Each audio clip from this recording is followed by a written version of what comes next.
आज सभा में ही लाठीचार्ज हुआ। प्रायः 5000 निहत्थे और शांत मनुष्यों पर पुलिस के 50 जवान लोहबंद लाठियां लिए हुए टूट पड़े। लोग अपनी जान बचाकर भागे, पर भागते भागते भी प्रायः 500 आदमियों को सख्त चोटें आईं और 3 तो बेहोश होकर सभा स्थल में ही गिर पड़े। 3-4 प्रमुख व्यक्ति गिरफ्तार करके जेल भेज दिए गए। पुलिस ने झंडे के विशाल खंभे को काट कर गिरा दिया और आग लगा दी। तिरंगा झंडा फाड़कर पैरों तले रौंद डाला गया। सबके हृदय में सरकार की सत्ता का आतंक छा गया। प्रकट रूप से विजय पुलिस की ही हुई। उनके सामने सभी लोग भागते हुए नजर आए और यदि किसी ने अपनी जगह पर खड़े रहने का साहस दिखलाया तो वह लाठियों की मार से धराशायी कर दिया गया। परंतु इस विजय के होते हुए भी उनके चेहरों पर विजय का उल्लास नहीं था, प्रत्युत ग्लानि ही छाई थी। उनकी चाल में आनंद का हल्कापन ना था, वरन ऐसा मालूम होता कि जैसे पैर मन मन भर के हो रहे हैं। हृदय उछल नहीं रहा था, वरन एक प्रकार से दबा सा जा रहा था। पुलिस लाइन में पहुंचकर सिपाही लाठीचार्ज की चर्चा करने लगे। सभी को लाठीचार्ज करने, निहत्थे निरपराध व्यक्तियों पर हाथ चलाने का अफसोस हो रहा था। रामखिलावन ने अपनी कोठरी में जाकर अंदर से दरवाजा लगा लिया और लाठी को चूल्हे में जला दी। उसकी लाठी के वार से एक सुकुमार बालक की खोपड़ी फट गई थी। उसने मन में कहा, बेचारे निहत्थे और निरपराधों को कुत्तों की तरह लाठी से मारना, राम राम। यह हत्या किसके लिए? पेट के लिए? इस पापी पेट को तो जानवर भी भर लेता है, फिर हम आदमी होकर इतना पाप क्यों करें? इस 20 रुपल्ली के लिए यह कसाईपन? ना, अब तो यह ना हो सकेगा। जिस परमात्मा ने पेट दिया है वह अन्न भी देगा। लानत है ऐसी नौकरी पर।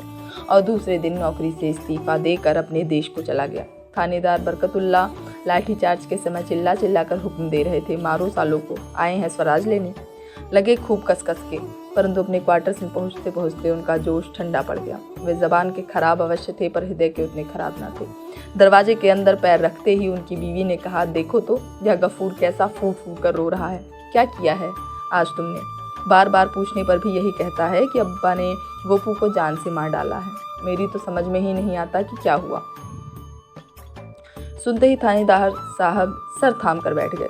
गोपाल बहुत सीधा और प्रेमी लड़का था। थानेदार का लड़का और गोपाल एक ही कक्षा में पढ़ते थे और दोनों में खूब दोस्ती थी। थानेदार और उनकी बीवी दोनों ही गोपाल को अपने लड़के की ही तरह प्यार करते थे। थानेदार को बड़ा अफसोस हुआ।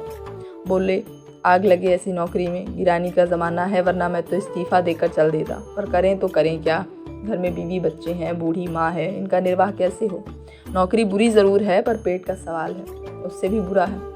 आज 60 रुपये माहवार मिलते हैं। नौकरी छोड़ने पर कोई 20 रुपल्ली को भी ना पूछेगा। पापी पेट के लिए नौकरी तो करनी ही पड़ेगी। पर हाँ, इस हाय हत्या से बचने का एक उपाय है। 3 महीने की मेरी छुट्टी बाकी है। 3 महीने बहुत होते हैं, तब तक यह तूफान निकल ही जाएगा। यह सोचकर उसने छुट्टी की दरख्वास्त दूसरे ही दिन दे दी। उधर कोतवाल बख्तावर सिंह का बुरा हाल था। मारे रंज के उनका सिर दुखने लगा था। बख्तावर सिंह राजपूत थे। उन्होंने टॉड का राजस्थान पढ़ा था।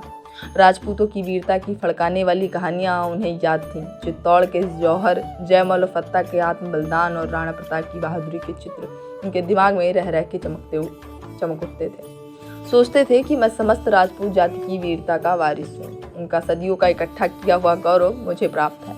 मेरे पूर्वजों ने कभी निहत्थों पर शस्त्र नहीं चलाए। मैं आज यह क्या कर डाला?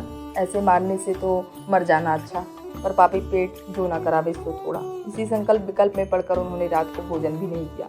आखिर भोजन करते भी तो कैसे? उस घायल बच्चे का रक्त रंजित कोमल शरीर, उसकी सकरुण चित्कार और उसकी हृदय को पिघला देने वाली बेधक दृष्टि का चित्र उनकी आंखों के सामने रह रह कर खिंच जाता था।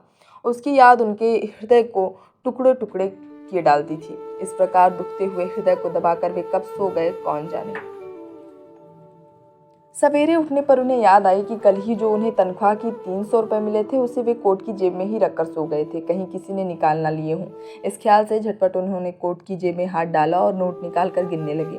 एक एक करके गिने। 100-100 के 3 नोट थे। उन पर सम्राट की तस्वीर बनी और गवर्नमेंट की तरफ से किसी के हस्ताक्षर पर यह लिखा था कि मैं मांगते ही 100 रुपये देने का वादा करता हूँ। रुका इंदुल तलब प्रॉमिसरी नोट मांगते ही 100 रुपये। इसी प्रकार 1, 2, 3, एक ही महीने में 300, एक वर्ष में 3600, 3600, 30 वर्ष में 1,08,000। हर साल तरक्की मिलेगी। फिर 30 साल के बाद पेंशन और ऊपर से। इसी उधड़े में थे कि इतने ही में टेलीफोन की घंटी बजी। वह चट से टेलीफोन के पास गए, बोले, हेलो। उधर से आवाज़ आई, डीएसपी, और आप कौन हैं?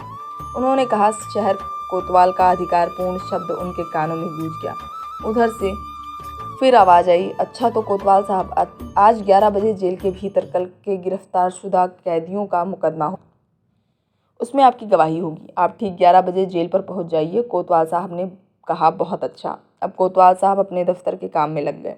ऑफिस में पहुंचते ही उनका रोज की ही तरह कुड़ाना शुरू हो गया। कोतवाली में काम बहुत रहता है, बड़ा शहर है, दिन भर काम करते करते पिसे जाते हैं, एड़ी चोटी का पसीना एक हो जाता है, खाने तक की फुर्सत नहीं मिलती, 24 घंटे गुलामी बजानी पड़ती है, तब कहीं 300 रुपये मिलते हैं। 300 में होता ही क्या है, आजकल तो 500 से कम में कोई इज्जतदार आदमी रह ही नहीं सकता। इसी के लिए झूठ, सच, अन्याय, अत्याचार क्या क्या नहीं करना पड़ता है, पर उपाय भी तो कुछ नहीं है। इसे 6 फीट के शरीर को कायम रखने के लिए पेट में तो कुछ झोंकना ही पड़ेगा। क्या ही अच्छा होता है यदि भगवान पेट न बनाता। इन्हीं विचारों में समय हो और कोतवाल साहब ठीक 11 बजे गवाही देने के लिए जेल को चल दिए। लाठीचार्ज का हुक्म देने के बाद ही मजिस्ट्रेट रॉय साहब कुंदनलाल जी को बड़े साहब का एक अर्जेंट रुका मिला। साहब ने उन्हें फौरन बंगले पर बुलाया था। इधर लाठीचार्ज हो ही रहा था कि उधर वे मोटर पर सवार हो बड़े साहब के बंगले पहुंचे। काम की बातों के समाप्त हो जाने पर उन्हें लाठीचार्ज कराने के लिए धन्यवाद देते हुए बड़े साहब ने इस बात का भी आश्वासन दिया कि राय बहादुरी के लिए उनकी सिफारिश अवश्य की जाएगी। बड़े साहब का उपकार मानते हुए राय साहब कुंदनलाल अपने बंगले लौटे। उन निहत्थों पर लाठी चलवाने के कारण उनकी आत्मा उन्हीं को कोस रही थी। हृदय कहता था कि यह बुरा किया, लाठीचार्ज बिना करवाए भी तो काम चल सकता था। आखिर सभा हो ही जाती तो अमन में क्या खलल पड़ जाता। वे लोग सभा में किसी से मारपीट करने तो आए ना थे, फिर मैंने ही उन्हें लाठी से पिटवाकर कौन सा भला काम कर डाला। किंतु दिमाग ने उसी समय रोक कर कहा, यहाँ भले बुरे का सवाल नहीं है, तुमने तो अपना कर्तव्य पालन किया है। स्वयं भगवान कृष्ण ने कर्तव्य के लिए निकट संबंधियों तक को मारने का उपदेश अर्जुन को दिया था। फिर तुम्हारा कर्तव्य क्या है? अपने अफसर की आज्ञा का पालन करना। आतंक जमाने के लिए लाठीचार्ज कराने का तुम्हें हुक्म था। तुम सरकार का नमक खाते हो, उसकी आज्ञा का उल्लंघन नहीं कर सकते। आज्ञा मिलने पर उचित अनुचित का विचार करने की जरूरत ही नहीं थी। स्वयं धर्म नीति के ज्ञाता पितामह भीष्म ने दुर्योधन का नमक खाने के ही कारण अर्जुन का पक्ष सत्य होते हुए भी दुर्योधन का ही साथ दिया। इस प्रकार तुम्हें भी अपना कर्तव्य करना चाहिए, नतीजा बुरा हो चाहे भला। पर फिर उनके हृदय ने काटा, ना जाने कितने निरपराधियों के सिर फूटे होंगे। मेरे दिमाग ने कहा, फूटने दो, जब तक सरकार की नौकरी करते हो तब तक तुम्हें उसकी आज्ञा का पालन करना ही पड़ेगा।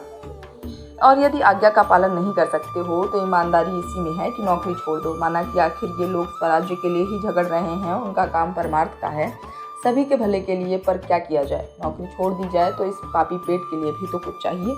हमारे मन में क्या देश प्रेम नहीं है? पर खाली पेट देश प्रेम नहीं हो सकता। आज नौकरी छोड़ दें तो क्या स्वराज्य वाले मुझे 600 रुपये दे देंगे? हमारे पीछे भी तो गृहस्थी लगी है, बाल बच्चों का पेट तो पालना ही होगा। इस प्रकार सोचते हुए वे अपने बंगले पहुंचे। घर पहुंचने पर मालूम हुआ कि पत्नी अस्पताल गई है। लाठीकांड में लड़के का सिर फट गया है। उनका कलेजा बड़े वेग से धड़क उठा। उनका एक ही लड़का था। तुरंत ही मोटर बढ़ाई, अस्पताल जा पहुंचे। देखा कि उनकी स्त्री गोपू को गोद में लिए बैठी आंसू बहा रही है। गोपू के सिर में पट्टी बंधी है और आंखें बंद हैं।